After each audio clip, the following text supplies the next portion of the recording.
Au Zimbabwe, le président Robert Mugabe, au pouvoir depuis 1980, fête ses 91 ans demain samedi, à un moment où l'Union européenne a commencé à alléger ses sanctions à l'encontre du pays. Les travaux de rénovation du grand barrage hydroélectrique de Kariba entre le Zimbabwe et la Zambie vont démarrer cette année grâce à un accord de financement international signé ce vendredi. Au Nigeria, Boko Haram multiplie ses exactions. Au moins 30 personnes ont péri jeudi dans des attaques contre 2 villages près de Chibok, dans le nord-est du pays.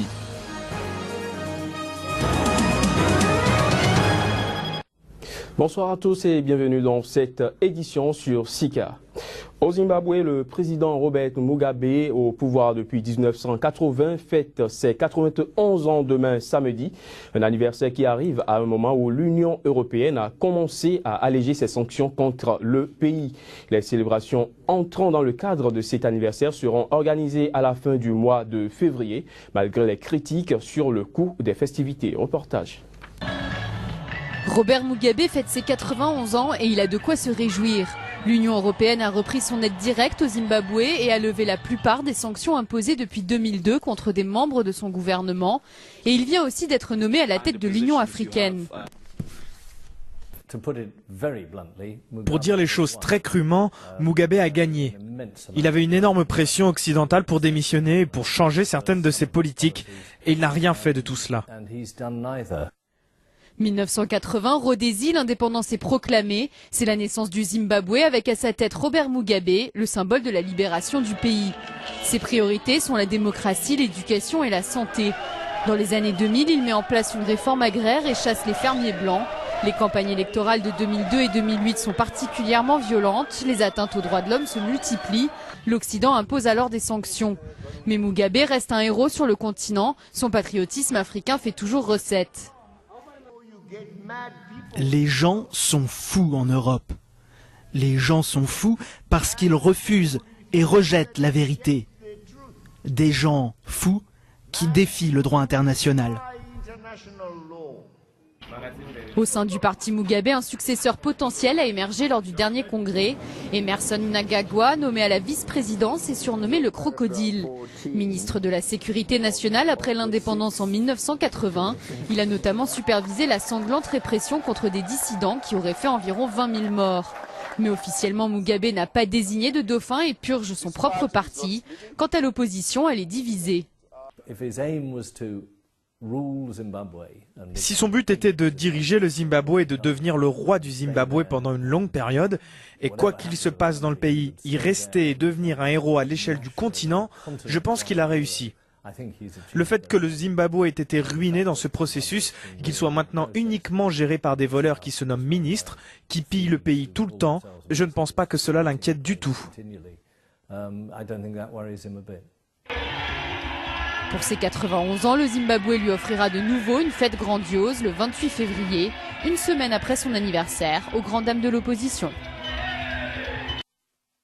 Signature d'un accord de financement international ce vendredi, un acte grâce auquel des travaux urgents de rénovation du grand barrage hydroélectrique de Kariba entre le Zimbabwe et la Zambie vont démarrer cette année.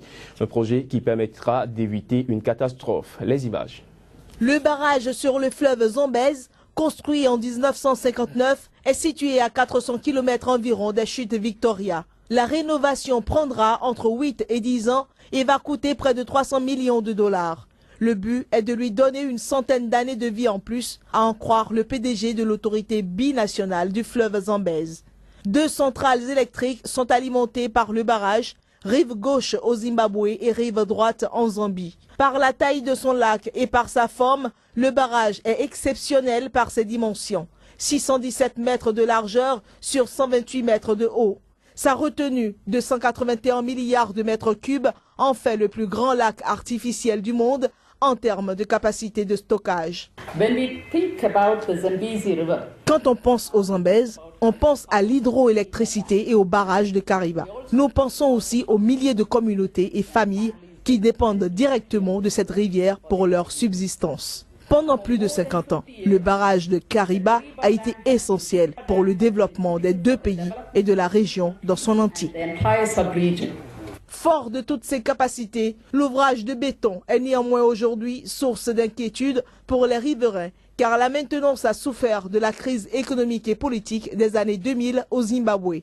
Compte tenu de la largeur du réservoir, une possible rupture du barrage causerait des inondations régionales dévastatrices, d'importantes pertes en vies humaines et des dégâts économiques sans précédent en aval. Le barrage hydroélectrique de Kaora-Bassa, stratégique pour l'alimentation électrique du Mozambique voisin, mais aussi de l'Afrique du Sud, serait aussi menacé.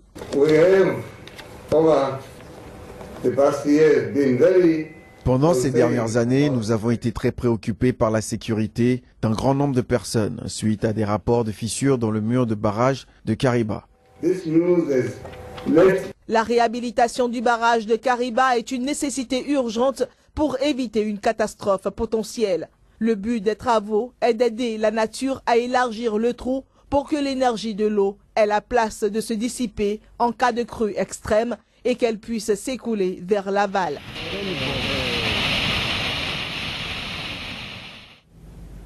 En Afrique du Sud, un mois après les attaques xénophobes dans certains townships du pays, la plupart des commerçants étrangers ont toujours peur de rentrer chez eux. Rappelons que cette éruption de violence a commencé le 23 janvier dernier à Soweto, le célèbre township aux portes de Johannesburg, après la mort d'un adolescent tué par un commerçant étranger. L'incident a déclenché des pillages en série des magasins tenus par des étrangers. Des stocks de nourriture avariés, du matériel cassé, des blessures physiques, les conséquences des violences qui ont déchiré certains townships sud-africains il y a un mois sont toujours visibles. Mohamed Hassan, propriétaire somalien de magasins, est l'une des victimes des attaques de pilleurs. They say, we know you are the boss of the shop. You stay here more than one year. Ils ont dit, nous savons que tu es le patron de ce magasin. J'y suis depuis 1 an.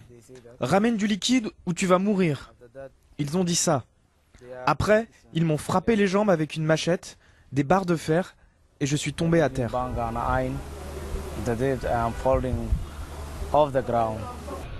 Les pilleurs ont ciblé les magasins tenus par des étrangers, africains ou asiatiques. Beaucoup ont dû fuir et se réfugier chez des proches. Certains commencent à retourner sur place, mais la plupart ont trop peur.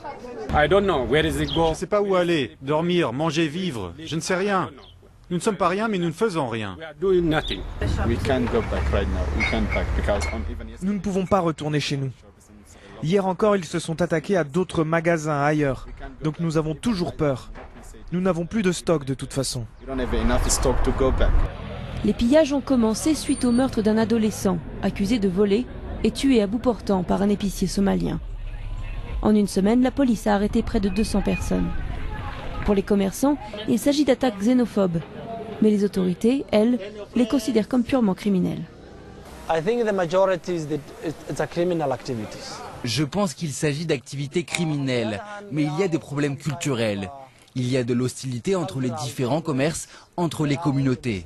Il y a beaucoup d'éléments qui entrent en compte dans ces violences.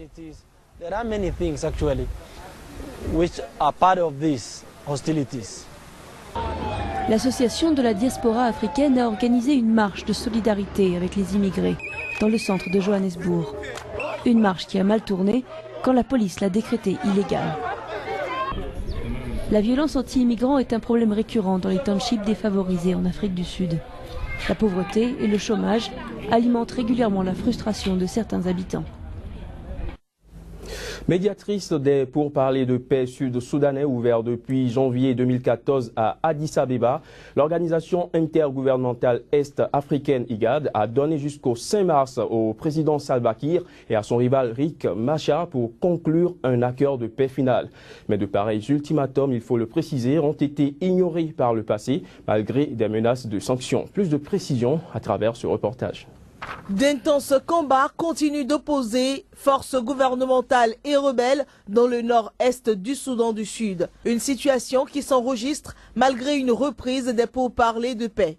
Des bombardements étaient signalés dans diverses zones de l'état pétrolifère du Haut-Nil. Au dire de Kuol Mayang, 6 soldats ont été déclarés tués, mais l'étendue exacte des pertes ne sera connue qu'après la fin des combats. Les deux protagonistes ont signé plusieurs cessez-le-feu, systématiquement violés après leur conclusion.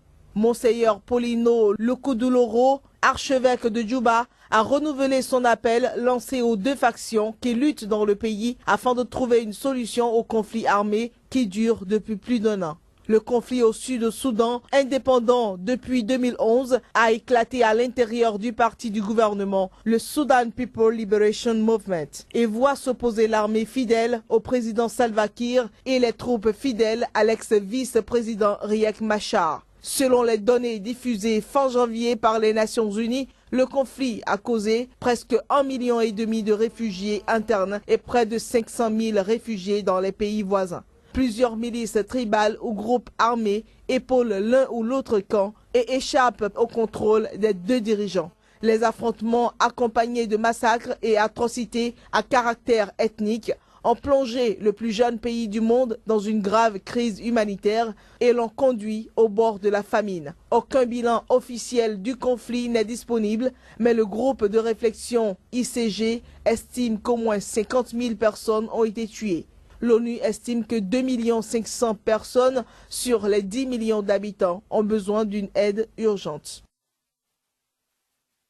En bref, à présent, au moins 30 personnes ont péri jeudi dans des attaques de Boko Haram contre 2 villages près de Chibok, dans le nord-est du Nigeria, où le groupe islamiste avait enlevé en avril 2014 plus de 200 lycéennes. Selon les habitants de Chibok, situés à une quinzaine de kilomètres des zones attaquées, les villages cibles ont été rasés, incendiés par les islamistes qui ont fait éruption jeudi vers 11h GMT. Le 16 février dernier, les islamistes avaient mené une attaque similaire et rasé la ville d'Askira-Ouba à 25 km de Chibok. Selon des témoins, les hommes ayant attaqué les 2 villages jeudi fuyaient Askira-Ouba où des soldats ont été dépêchés après l'attaque du 16 février dernier.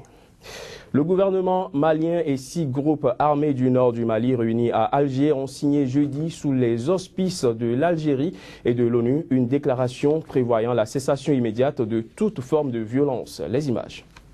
Le gouvernement malien et 6 groupes armés se sont retrouvés en Algérie pour signer un accord d'arrêt des hostilités. Selon le ministre algérien des Affaires étrangères Ramtan Lamamra, dont le pays est le chef de file de la médiation internationale sur la crise au Mali, la signature de ce document vise à créer sur le terrain un climat et un état d'esprit propre à favoriser le progrès des négociations afin d'aboutir à un accord de paix global. Selon l'accord signé, les 2 parties ont convenu d'observer une cessation immédiate de toute forme de violence et de s'abstenir de tout acte ou propos provocateur. Cet accord a été signé en présence de Ramtan Lamamra et du chef de la mission de l'ONU au Mali, Mongui Hamdi. Les groupes signataires sont le Mouvement national de libération de l'Azawad, le MNLA, le Haut Conseil pour l'unité de l'Azawad, le Mouvement arabe de l'Azawad, le Mouvement arabe de l'Azawad dissident, la Coordination pour le peuple de l'Azawad et la Coordination des mouvements et fronts patriotiques de résistance. Le gouvernement malien et ses 6 groupes ont entamé lundi à Alger un 5e round de négociations qui doivent se poursuivre pour aboutir à un accord de paix. Il faut dire que les 2 parties se sont engagées à poursuivre la négociation de bonne foi et dans un esprit constructif en vue de s'attaquer durablement aux causes des tensions observées récemment sur le terrain. La zone de Tabankor, à mi-chemin entre Kidal, fief de la rébellion, et Gao dans le nord, contrôlée par des forces favorables à Bamako, à dominante Touareg de part et d'autre, est le théâtre de violents combats depuis plus d'1 mois. Le document prévoit aussi la poursuite de la mise en œuvre des mesures de confiance, notamment la libération des personnes détenues. Rappelons que les 2 parties ont mené depuis juillet 2014 à Alger 4 séries de négociations, les premières à rassembler l'ensemble des parties prenantes au conflit depuis celle qui avait abouti à un accord intérimaire le 18 juin 2013 à Ouagadougou, au Burkina Faso. Ce sera tout pour cette édition, mesdames, messieurs. Merci de nous avoir suivis.